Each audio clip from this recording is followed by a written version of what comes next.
بنی اسرائیل نے فرعون کے ظلم و ستم سے نجات ملنے کے فوراً بعد کیا کیا؟ موسیٰ علیہ السلام کی کوہ طور پر اللہ تعالیٰ سے ہونے والی دوسری ملاقات میں کیا ہوا؟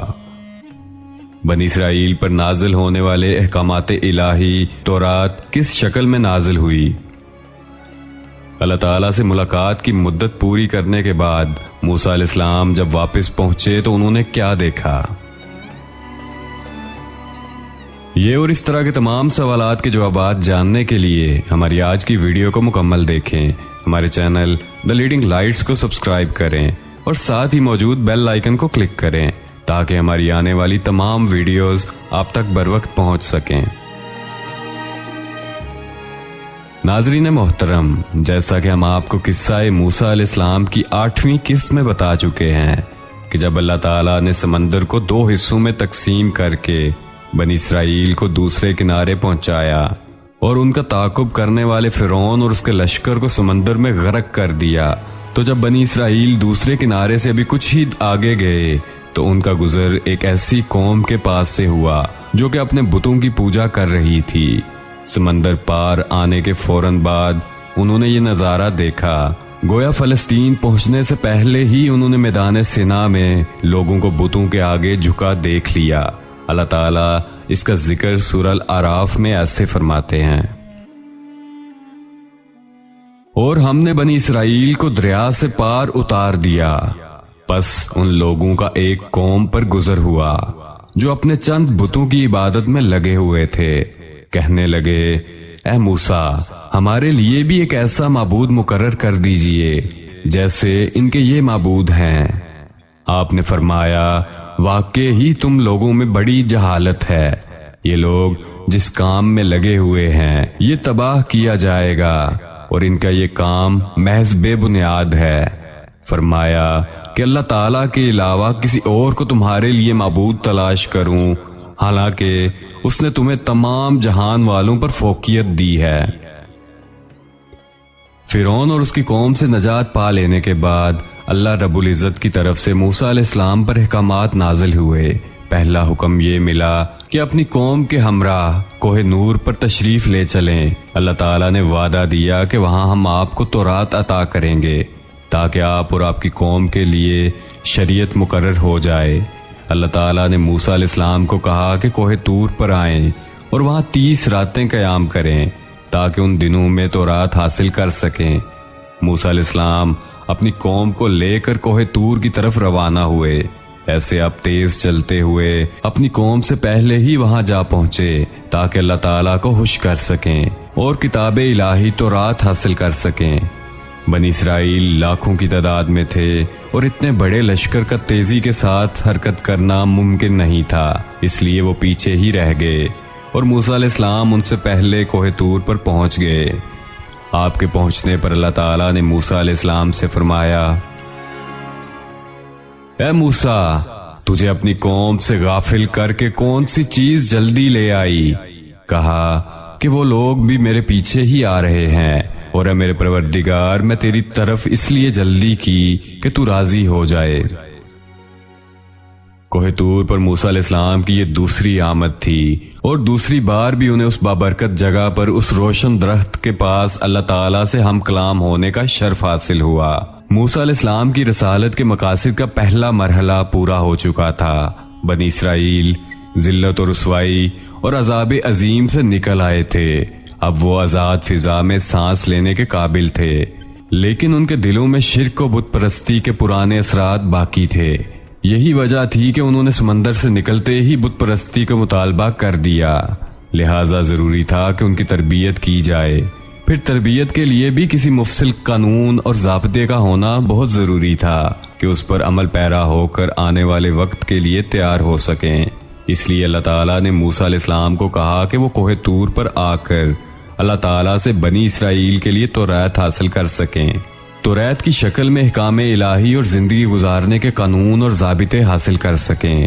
پہلے اس کی مدت 30 دن تھی، لیکن پھر وہ 40 دن ہو گئی، جیسا کہ اللہ تعالیٰ سورہ الاعراف میں ارشاد فرماتے ہیں، اور ہم نے موسیٰ سے 30 راتوں کا وعدہ کیا اور مزید 10 راتوں سے 30 راتوں کو پورا کیا۔ سو ان کے رب کی مقررہ مدت 40 راتیں تھی۔ موسیٰ علیہ السلام اپنی قوم سے رخصت ہوتے وقت اپنے بھائی ہارون علیہ السلام کو اپنا خلیفہ بنا گئے اور انہیں واضح کر گئے کہ میرے جانے کے بعد تم میرے جانشین ہو، تم بنی اسرائیل کی اصلاح بھی کرنا۔ ایسے آپ علیہ السلام جاتے ہوئے انتظامی معاملات دیکھنے کے لیے ان میں ایک حاکم مقرر کر گئے تاکہ ہارون علیہ السلام آپ کی غیر موجودگی میں بنی اسرائیل کے اصلاحی معاملات کے ساتھ ساتھ انتظامی معاملات بھی دیکھتے رہیں۔ موسیٰ علیہ السلام نے کوہ طور پر 40 راتیں گزاریں اور اس عرصہ میں آپ اللہ تعالیٰ سے براہ راست ہم کلام ہوتے رہے، یعنی درمیان میں وحی کا راستہ بھی نہیں تھا۔ اللہ تعالیٰ بھی ان سے بغیر کسی واسطے کے کلام کرتے رہے۔ اس وجہ سے آپ کا لقب کلیم اللہ ہے، یعنی اللہ سے کلام کرنے والا۔ جب موسیٰ علیہ السلام مقررہ وقت پر وہاں پہنچے اور اللہ تعالیٰ سے کلام کرنے لگے تو کہنے لگے، کیا میرے پروردگار مجھے اپنا دیدار کرا دیجئے، میں آپ کو ایک نظر دیکھ لوں۔ تو ارشاد ہوا، تم مجھے ہرگز نہیں دیکھ سکتے، کیونکہ دنیاوی آنکھ میں اتنی طاقت و ہمت نہیں ہے کہ وہ باری تعالیٰ کو دیکھ سکے۔ اس کے بارے میں سورہ انعام میں ایسے ذکر ہوا، اس کا تو کسی کی نگاہ بھی احاطہ نہیں کر سکتی اور وہ سب نگاہوں کو محیط ہو جاتا ہے، اور وہی بڑا باریک بین اور باخبر ہے۔ مطلب یہ کہ اللہ باری تعالیٰ کا نور اور جلوہ برداشت کرنے کے لیے بہت طاقت کی ضرورت ہے، اور ہم اس سے محروم ہیں۔ کسی میں یہ طاقت نہیں کہ اس نور کو دیکھ سکے۔ اس لیے جب موسیٰ علیہ السلام نے اللہ تعالیٰ سے کہا کہ میں آپ کا دیدار کرنا چاہتا ہوں، تو اللہ تعالیٰ نے جواب دیا، تم مجھے ہرگز نہیں دیکھ سکتے، لیکن تم اس پہاڑ کی طرف دیکھو، اگر وہ اپنی جگہ پر برقرار رہا تو تم بھی مجھے دیکھ سکو گے۔ پھر جب ان کے رب نے اس پر تجلی فرمائی تو اسے ریزہ ریزہ کر دیا اور موسیٰ بے ہوش ہو کر پڑے۔ پھر جب ہوش میں آئے تو عرض کیا کہ بے شک آپ کی ذات پاک ہے، میں تیرے حضور توبہ کرتا ہوں اور میں سب سے پہلے ایمان لانے والا ہوں۔ سیدنا عبداللہ بن عباس بیان کرتے ہیں کہ اللہ تعالیٰ نے صرف اور صرف ہاتھ کی سب سے چھوٹی انگلی کے پورے کے برابر اپنا نور ظاہر فرمایا تھا۔ جس پہاڑ پر اللہ تعالیٰ نے تجلی فرمائی تھی وہ کوہ طور سے ہٹ کر ایک پہاڑ تھا۔ وہ کس قدر عجیب اور ہولناک منظر ہوگا کہ ایک اتنا بڑا پہاڑ باری تعالیٰ کے نور کی ایک جھلک برداشت نہ کر سکا اور ریزہ ریزہ ہو گیا اور بھربری ریت بن گیا۔ موسیٰ علیہ السلام یہ منظر دیکھ رہے تھے۔ انہوں نے دیکھا کہ مضبوط پہاڑ حرکت میں آیا اور پھر ریزہ ریزہ ہو گیا۔ یہ دیکھ کر آپ ہوش و حواس قائم نہ رکھ سکے اور بے ہوش ہو گئے۔ ہوش میں آئے تو فوراً اپنے سوال سے شرمندہ ہوئے، غلطی کا اعتراف کرتے ہوئے معافی کے طالب ہوئے۔ تو اس کے جواب میں اللہ تعالیٰ نے فرمایا کہ اے موسیٰ، میں نے پیغمبری اور اپنی ہم کلامی سے تمہیں تمام لوگوں پر امتیاز بخشا ہے، تو جو کچھ میں نے تمہیں عطا کیا ہے اس کو تھام لو اور شکر گزاروں میں سے ہو جاؤ۔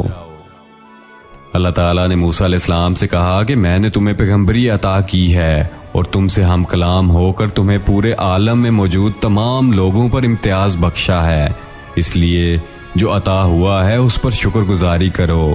اس کے بعد اللہ تعالیٰ نے موسیٰ علیہ السلام کو تختوں پر لکھی گئی توریت عطا کی۔ اس کا ذکر اللہ تعالیٰ سورہ الاعراف میں ایسے فرماتے ہیں، اور ہم نے چند تختیوں پر ہر قسم کی نصیحت اور ہر چیز کی تفصیل ان کو لکھ کر دی، تم قوت کے ساتھ ان کو پکڑ لو اور اپنی قوم کو حکم دو کہ ان کے اچھے اچھے کام پر عمل کریں، ان قریب میں تم لوگوں کو ان فاسقوں کے گھر دکھاؤں گا۔ ان تختیوں کے بارے میں مختلف روایات ہیں۔ بعض کہتے ہیں کہ یہ جواہرات سے بنی ہوئی تھی، جبکہ بعض کا کہنا ہے کہ وہ پتھر کی تھیں۔ موسیٰ علیہ السلام نے 40 راتوں میں اللہ تعالیٰ کے احکامات ان پر عکس کر لیے تھے۔ دوسری جانب موسیٰ علیہ السلام کی قوم ان کا انتظار کر رہی تھی۔ اس دوران وہ ایک آزمائش میں مبتلا ہو گئے۔ اللہ تعالیٰ اس کا ذکر سورہ طٰہٰ میں ایسے فرماتے ہیں، فرمایا ہم نے تیری قوم کو تیرے پیچھے آزمائش میں ڈال دیا اور انہیں سامری نے بہکا دیا۔ موسیٰ علیہ السلام کی غیر حاضری میں وہ ایک شخص کی پیروی کرتے ہوئے گمراہ ہو گئے اور ان کی گمراہی کا سبب بننے والا شخص سامری تھا۔ اللہ تعالیٰ سے ملاقات کی مدت پوری کرنے کے بعد موسیٰ علیہ السلام نے وہ تختیاں اٹھائیں، ان میں اللہ تعالیٰ کے احکامات بھی تھے اور بنی اسرائیل کی شریعت بھی درج تھی۔ اسی کو تورات کہا جاتا ہے۔ ان کو اٹھا کر موسیٰ علیہ السلام اپنی قوم کی طرف لوٹ آئے۔